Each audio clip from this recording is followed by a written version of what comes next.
সকলকে নমস্কাৰ আৰু মই আছোঁ এতিয়া মোৰ জোনালী সেন্দুৰীয়ালিৰ নতুন ষ্টুডিঅ' ZG মিউজিক ষ্টুডিঅ' আৰু আপোনালোকে দেখিছে চাৰিওফালে অকল গছ, বিভিন্ন ধৰণৰ গছ।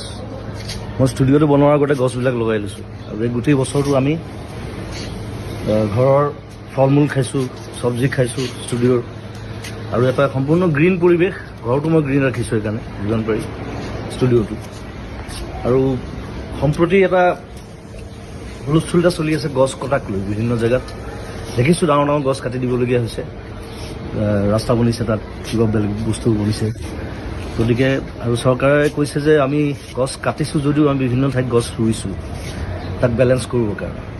কিন্তু এতিয়া কিছুমান জেগা আছে, যেনে ৰিচেণ্টলি যিটো হুলস্থুল চলি আছে দীঘলী পুখুৰীৰ সেই পুৰণা গছখিনিক লৈ পেলাই। এতিয়া সেই গছখিনি হৈছে গোটেই দীঘলী পুখুৰীটোৰ সৌন্দৰ্য।